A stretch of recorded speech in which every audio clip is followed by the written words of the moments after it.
I'm going to give a live demonstration of a tarot card reading that utilizes a spread that many people are familiar with. And the official name of this particular type of a reading and the spread in itself is the Sacred 10-Card Celtic Cross Tarot Reading. It's a very, what would be the word, overall look at whoever I'm reading for, in the sense that it covers 10 different aspects of their relationship with themselves, which is what causes all outer things to happen. So they get a really good look, and I often explain it as this. Imagine that you're getting an x-ray and there's 10 different cameras on you from different angles. And this type of a spread, this type of a reading is old. And after I had recovered tarot, as I have, I'd already known about the spread, but the sacredness of it and the amazing nature and what can be gotten from it every time for anyone that would receive such a reading, what really, really was amazing. Now, there is an online tarot academy I'm the professor of. There's a link in my bio above. Go there. And if you want to learn the intricacies of tarot and tarot cards, and you see from this example of this reading, which I will be reading for a particular person who will not be mentioned, but they're here and they're reading. It's a, sort of an example, but you can't do an example with a tarot card reading. If they fall on the floor, actually, and one of them stands up or whatever is facing you, then you're being faced with something for a reason. You see the card, and that's it. You really can't unsee it.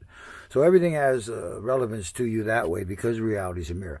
But yeah, the online Tarot Academy, Recovered Tarot, over 100 videos that I personally made on. It covers every card in the deck, and it covers a lot more than the cards in the deck.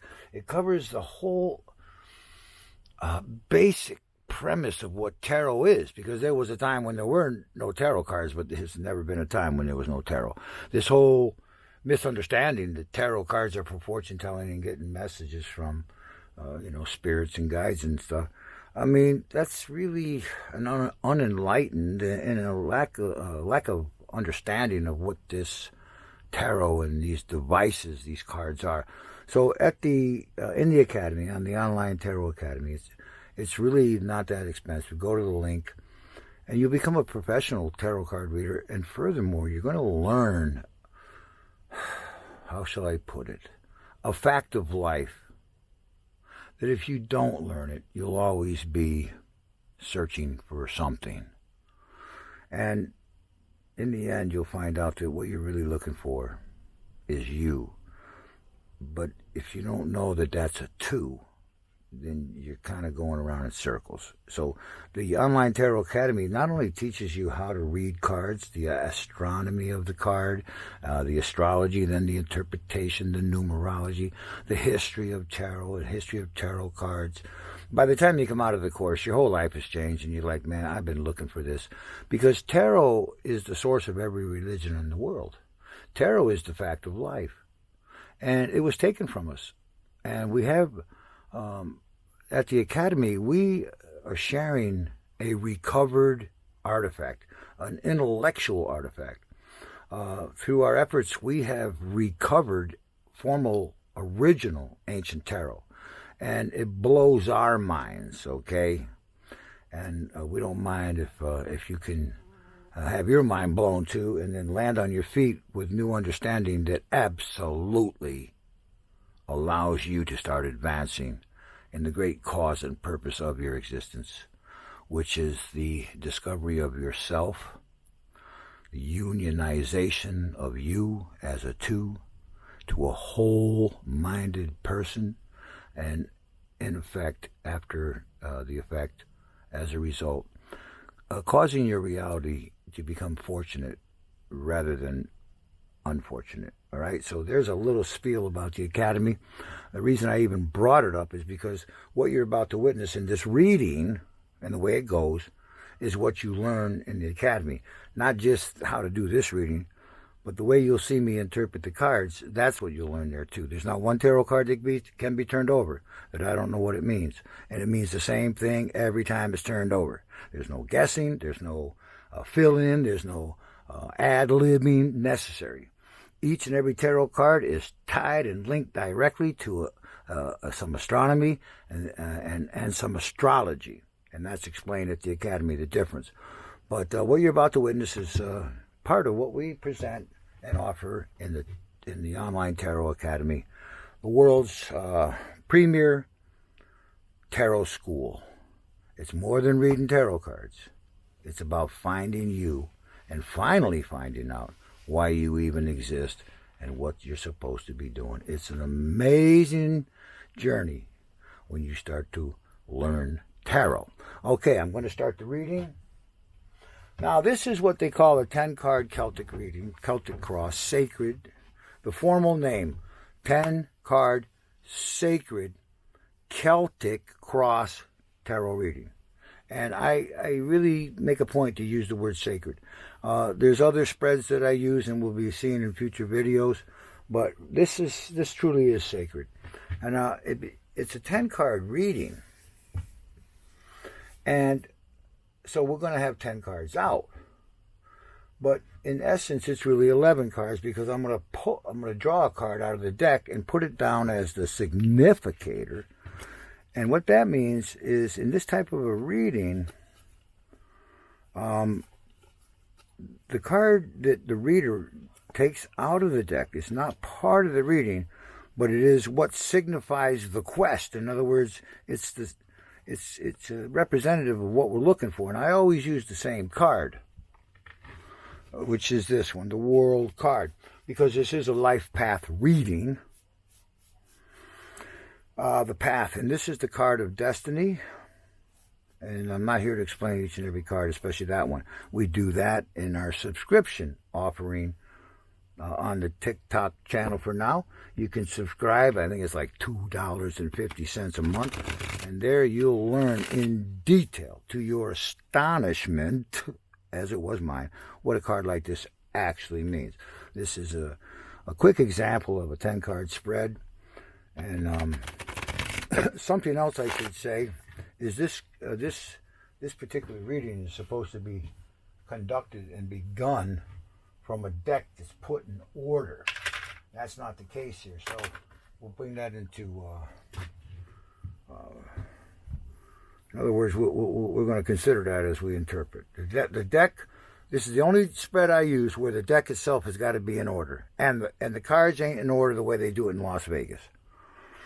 Because of the astronomy of these cards, there's a certain way they go. There's not much deviation from how you would probably put a deck in order, ace through 10, and all that. But there are a couple of anomalies, a couple of things that, for example, in Las Vegas, a king is bigger than a queen. And a jack is less than a queen. That's not how it works in tarot. And we teach that at the Academy as well. Because there's astronomy to all this stuff. There's an order to astronomy, and interesting aspect, but it can't be talked out during every reading because that would take a long time. All right, so I'm presuming that I'm starting from an orderly deck. I'm presuming that I've prepped the querent properly. I'm presuming that certain things like reading the bell have been done. This is to change the vibe, okay? This is to call to order. The bell is rung like a dinner bell. And when I begin with a reading, I'm usually talking to the querent and getting to know them, getting ready for the reading. When the bell rings, we're getting out of that sort of physical, superficial, rational sense of state of mind, and we're getting a little bit more reverent, a little bit more paying attention, okay, and all that. So that's why the bell's rung. Now, and it's done a lot more integrated rather than just ding ding. This is why I do the bell, because this is just an example. Here comes the interesting part. There's 10 positions. I'm not going to explain them in advance. I'll tell you how it goes. And this is a half. It's relating to me and the person that's sitting with me, because we're going to see the cards, so take that as you will. First card is the card that covers you, and it is a Six of Pentacles in reverse. Now, what it means by a card that covers you, it means what is currently influencing you. So the person that I'm reading in this big 10-card life path reading, this is a big reading. Takes over an hour. I'm going to try to do it in 30 minutes, just for the example. But, okay, so we have a pentacle card, Earth. Something outside of the mind. When you see a pentacle card, we're dealing with something outside of the mind. Okay, but this is in reversal, and this is a card, Six Pentacles, of being careful about what projects, what experiences, what things that you get involved in the outer world. Because there's 4 suits in a deck of tarot cards, and the 3 first suits are always dealing with what is in the mind. And here is a card, a pentacle, that deals with conditions that are actually in reality and outside of the person's mind. So we're talking about something in your life, something that is going on in your life, and you're not funding this thing, giving your time. Let's put it this way. You're giving your time to something that you shouldn't be. It could be an investment. It could be a relationship. It could be a job. It could be anything in the outer world of the mind that you're spending your time on. And this card, without going through it all at this time, this nobleman who is dispensing these pentacles, this time, this money, this physical stuff. If you'll notice, he is dispensing some of these pentacles to one of the people in front of him, but not the other. And one is the right one to fund, give your time to, represents that. And the other one that is not receiving these pentacles, if you looked at the symbols, no hat, and there's a hidden hand, you'd understand that the artist is trying to tell us that would not be the thing in your life to pay attention to give time to spend money on, to direct your focus on. So this person that I'm reading for is not really a real reading because we didn't have the cards in order. But for this example, they're under the influence of funding, giving time, giving effort, giving money, it could be even that, to something that will betray them later, will not come through, will not fulfill, will turn out to be trivial in the long run. So they're under that influence right now. And this is a mental condition, but it's showing up in their external world. Now, the card that crosses them, the second card, the Tower card, this card is the card that crosses you.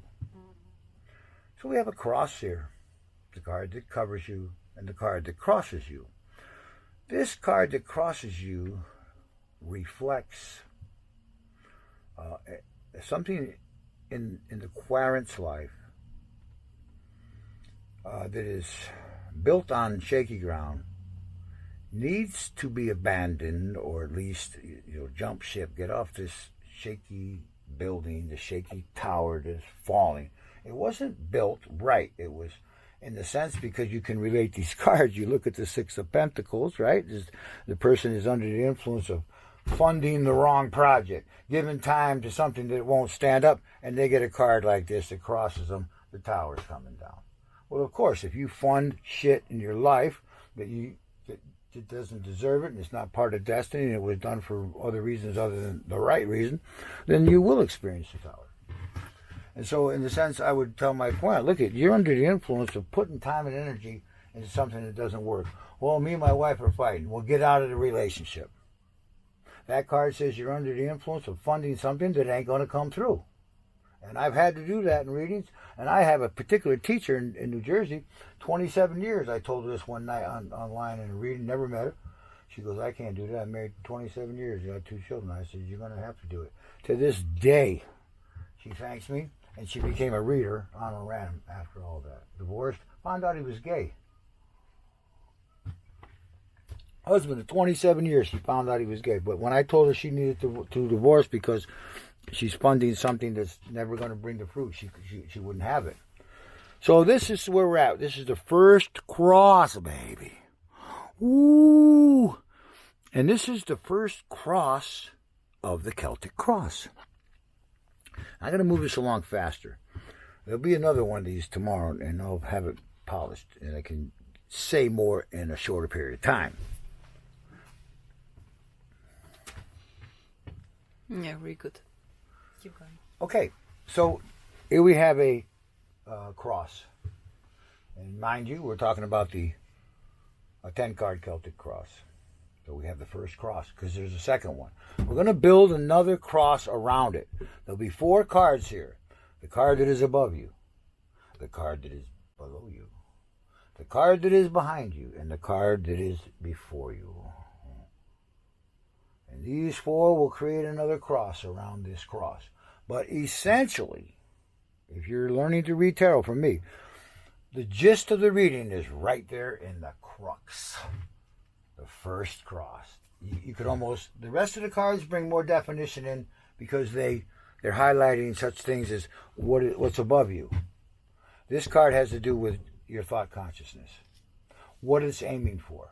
What does it see the beauty in? That's what this card is. What does your thought consciousness see the beauty in and therefore wants to serve it? And when you get an upside down card up here, it makes you question yourself because you mean to tell me my thoughts see the beauty in something that ain't cool? Yeah. And the other part of this reading that's very interesting is that once we have this card, the card that is above you, and it represents what your thought consciousness, your thoughts see as beautiful, what they want to serve, what they want to go for, what they desire. Down here, we're going to see what your feeling consciousness knows about what your thought consciousness wants. So, in other words, let's just say the tarot card come out here and said, my thought consciousness wants a Cadillac. This card that is below me may come out, and it's coming from your subconscious. It's coming from the part of you that doesn't lie to you, and the part of you that knows what you shouldn't want and should want, and that's part of you, but we don't listen to it. But down here, this card's going to tell us why thought consciousness wants a Cadillac. And second of all, this card down here, okay, so thought consciousness wants a Cadillac. Feeling consciousness is going to say, but you can't afford a Volkswagen. It's thought conscious, I want a Cadillac, I want to go down the road, big hat, big car, and down here, the subconscious, your gut says, I can't even afford a fucking Volkswagen Beetle. So thought consciousness often wants something that is totally unachievable because it's an inflamed ego with a vain desire. Let's see what that is. What does your thought consciousness see as beautiful and therefore want to serve? The King of Pentacles. That's good. It's upright. Taurus. Taurus. Why do I say it's Taurus? One reason is the pentacle is the earth. Earth element in the tarot cards. But in astronomy, the pentacles represent the earth elements of the zodiac, and there's 3 modes to that, and the king would be the fixed mode. This is Taurus, established. But established right, it's not reversed. So this is good. This person's thought consciousness wants to be able to have things but not be possessed by them. Wants to, and this is a card of beliefs, Taurus, the high priest. This person I'm reading for, they want their beliefs and belief to be founded upon the fundamental fact of life, which is 2. We'll leave it at that. We get into this. There's over 100 videos that you get when you enroll in the Tarot Academy. It's a beautiful platform that students and alumni of the Academy put together. And it is a very user-friendly complete and total platform where you can review your videos, you can take notes, you can go back, go forward, study at your own rate, and you always have the link to it, so you'll always be able to go to it. And all of the nuances of these cards are talked about in there, but that's why you have to go there to get all of that, because you can't really give it all here. But I'm giving you not just general definition, but the truth. All right, so this person's thought consciousness, and thought consciousness can often and usually does not desire what is of the heart, and desires its own thing, and that's a whole nother subject. Let's see what the feminine feeling consciousness knows about what thought wants. Okay? So this is the card that is below you, subconscious, beneath you. Two of Swords reversed. So this becomes an advisory type of a reading at this point.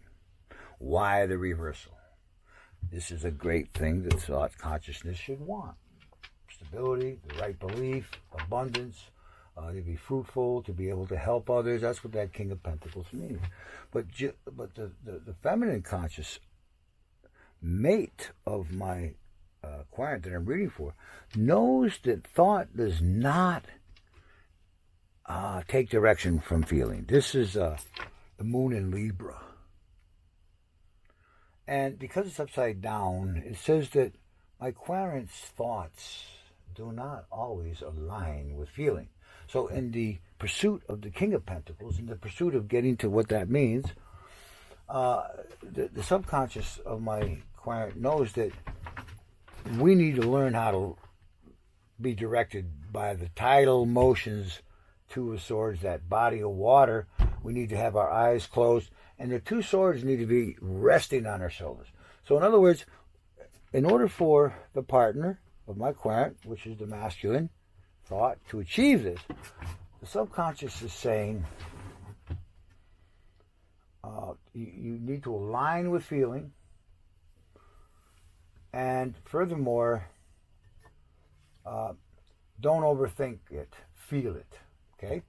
Now the card that is behind you, this card is about what life has taught you so far.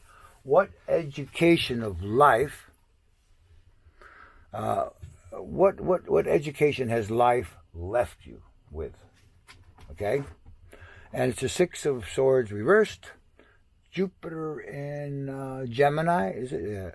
No, six. Jupiter. Jupiter. We're doing a recording. Jupiter in. Mercury in Aquarius.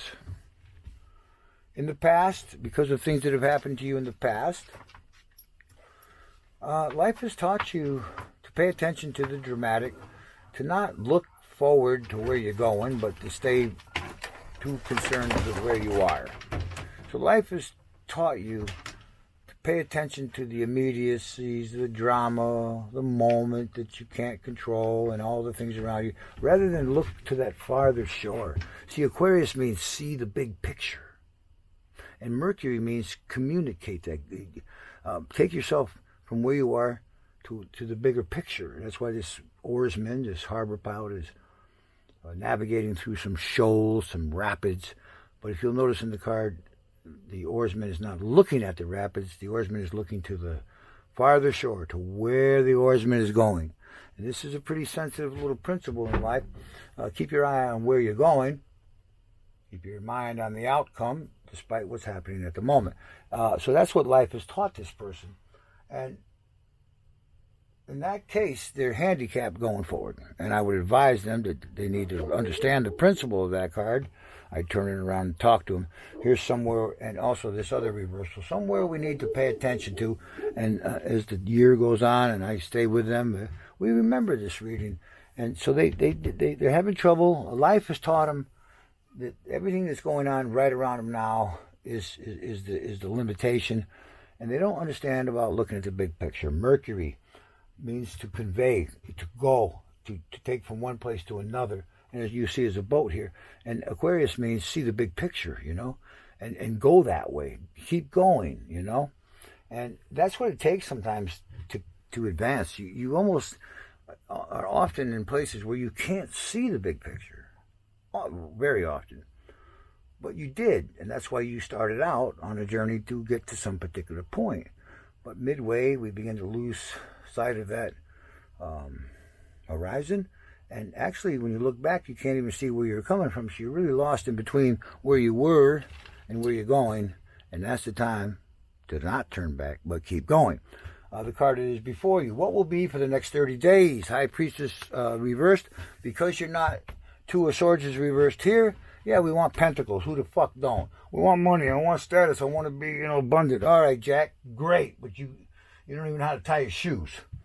So you're not Moon in Libra. You're not. Your thoughts are not aligning in the scales of Libra with the moon, with feeling. You're off somewhere else. Your swords ain't rested. You're overthinking the fucking thing. You think you're going to think your way into this, and that ain't how it's going to happen.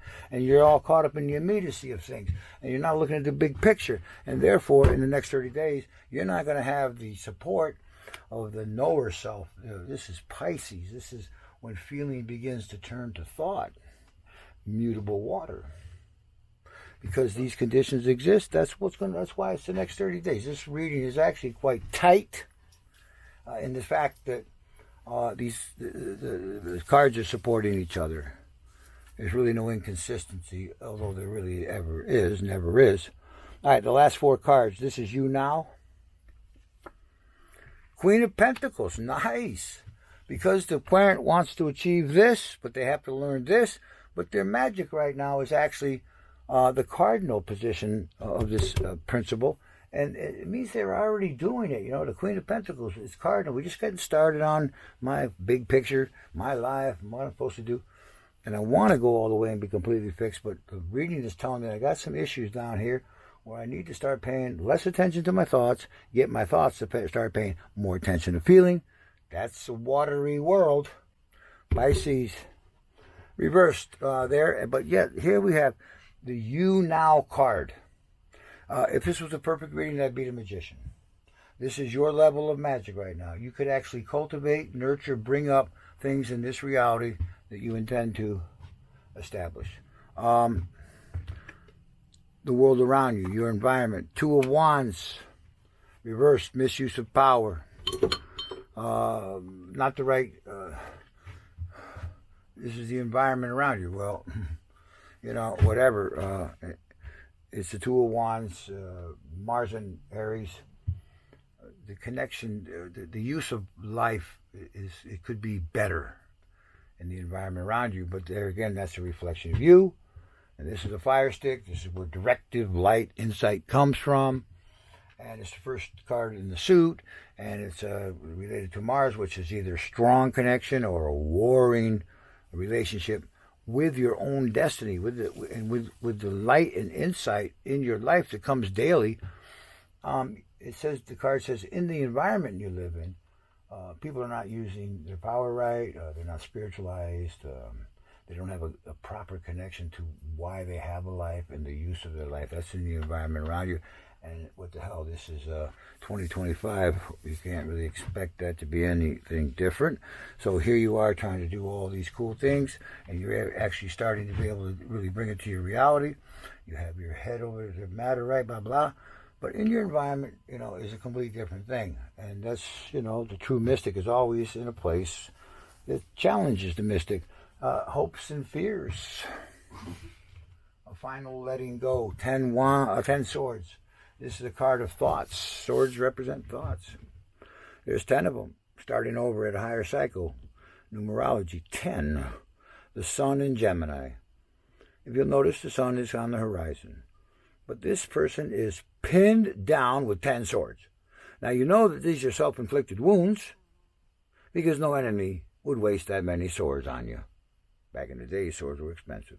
So, seriously, the symbol of this artistry, this imagery on this card, is about a person who is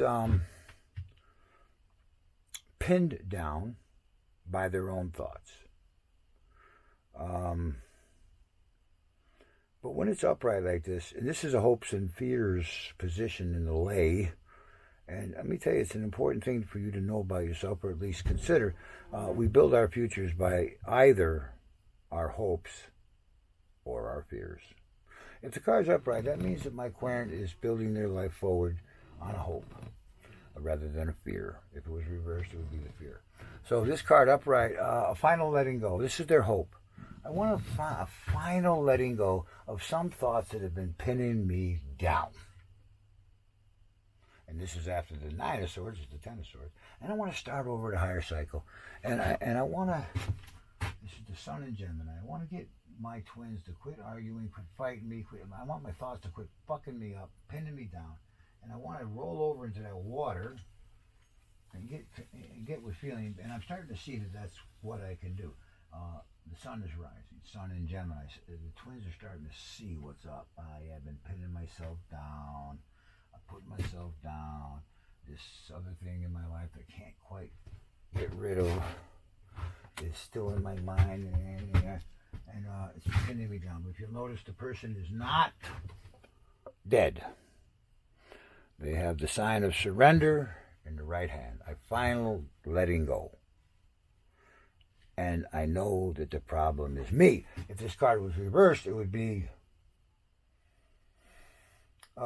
looking for a scapegoat. Looking for someone else to blame for your troubles. All these swords. I've been my neighbor, my wife, my fucking boss, 10 swords, my children, my this, my that. When the card is upside down, it means that the person is not ready to let go of these thoughts. And the reason they're not letting them go is, one, they think that outside influences have caused this, and they need to figure that out. And two, they don't know that they're self-inflicted. The final card, this is the outcome card. In a sense, it tells the future what will be unless something changes. Honk! 10 wands. There you go. That's not it's a great card. It's upright. It's not an easy card. But a great lesson can be derived from it. And I could really tie this together if I wanted to. And I would with a big reading where the person was actually paying and sitting here. And then we did the card. I had it all set up right. But this is the moon in Sag. And it's upright. So in the future, my client will be a little doubtful. Not sure what direction to take. And also a little bit behind the ball on it, because at this point in the wand suit, we missed the mark. That would have been the card before it, what that means. The moon in Sag means phases of mutable fire, meaning phases of my directive showing up in my feeling. Because in the tarot system, the fire mutates to water. In other words, the directive or the light becomes the feeling that has the light. In other words, the wands talk about the directive, the light, the fire, but it shows up in feeling first. So feeling has two components to it. One is that directive, that fire, that message. Here's what to do, here's what not to do. But it also has the funding, the currency to do it, the feeling. So my querent is phases of feeling and allowing the directive to influence feeling. Because if the thought consciousness doesn't want to pay attention to it, then the directive is stripped from the feeling, and just the feeling is used. But it's a good fortune card. It just talks about still phases of doubt, phases of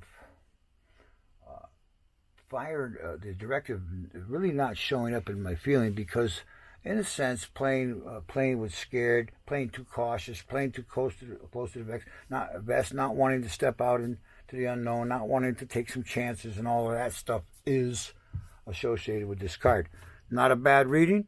I always like to think about the cards that they didn't get, and that tells a lot about the context. So it's a good reading. There's nothing forecasted in this person's future that would make me have to really bring a caution. That does happen now and then. If this card would have been up there, I would have to have a really serious talk with him, because this ain't playtime. This is not a game. This is an actual tarot card dowsing or divination done by someone who knows what's going on, and therefore it is concluded. And at this point, I would spend some time with the querent and really go over any questions they had. Thanks for viewing.